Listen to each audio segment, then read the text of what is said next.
12월 8일 아주경제 주요 뉴스 시작합니다.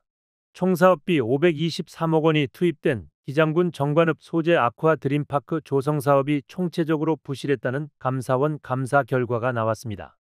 14건의 위법 부당 사항을 확인했습니다. 감사는 지난 1월 16일부터 4월 7일까지 35일간 기장군과 행안부를 대상으로 이뤄졌습니다. 아쿠아 드림파크가 개장 2개월 만에 침수 사고로 운영이 중단된 데 대해 부실 공사 의혹이 있는지를 검토해 달라는 공익 감사가 청구되면서 실시됐습니다.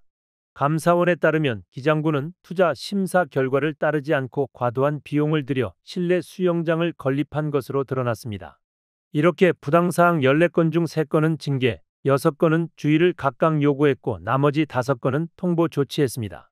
감사원은 기장군수 등에게 과도한 규모의 실내 수영장을 건립해 지방 재정에 부담을 초래한 관련자를 징계 처분하도록 했습니다. 두 번째 뉴스입니다.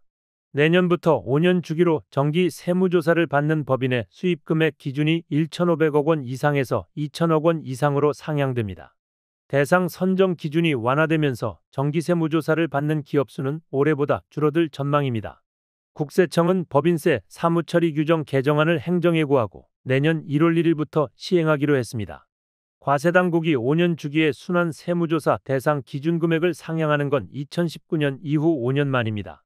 국세청은 연 매출 1,500억 원 이상인 기업이 빠르게 증가해 기준금액 조정이 필요하다고 판단했다면서 배경을 설명했습니다.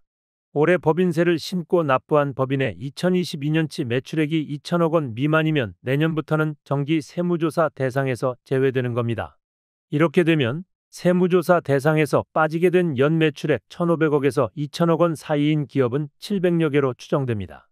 다만 수입금액 500억 건 이상 법인 중에서도 경제력 집중 우려가 있는 법인 등은 수입이 2천억 건에 미달해도 순환조사 대상이 될 수 있는데요.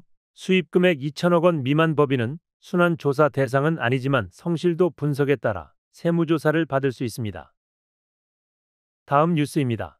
지난 16일 치러진 2024학년도 대학 수학능력시험의 채점 결과가 나왔는데요. 이른바 킬러문항을 럽센 올해 대학 수학능력시험, 모든 영역이 골고루 어려운 불수능으로 나타났습니다. 한국교육과정평가원은 이번 수능에 킬러문항은 없었지만 상위권 변별력은 갖췄다고 평가했습니다. 수능 만점자는 전국에서 단 1명 나왔는데요. 전체적으로 작년 수능보다 까다로웠다는 분석입니다. 상위권 변별력이 높아지면서 국어 만점자는 지난해 317명에서 64명으로 줄었습니다. 수학 만점자는 300명 넘게 줄어 612명에 불과합니다. 거의 3분의 2 수준입니다. 또 영어 영역 같은 경우 원점수 90점 이상으로 1등급을 받은 수험생 비율이 4.71% 2843명에 그쳤습니다. 영어 영역이 절대평가로 바뀐 2018학년도 수능 이후 가장 낮은 수치입니다.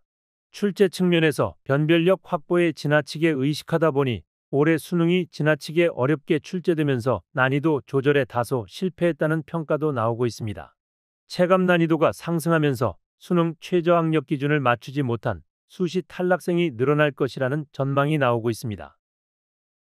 마지막 뉴스입니다.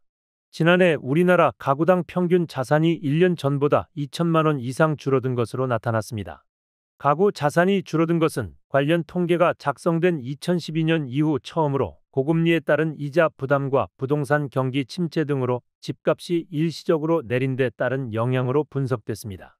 올해 3월 말 기준 국내 가구당 평균 자산은 약 5억 2,700만 원 1년 전보다 2천만 원 감소했습니다.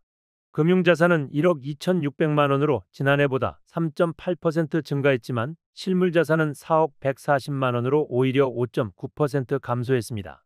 반면 가구당 평균 부채는 오히려 증가했습니다. 가계의 자산 건전성이 악화한 것으로 보시면 되겠습니다. 지금까지 아주경제부산입니다.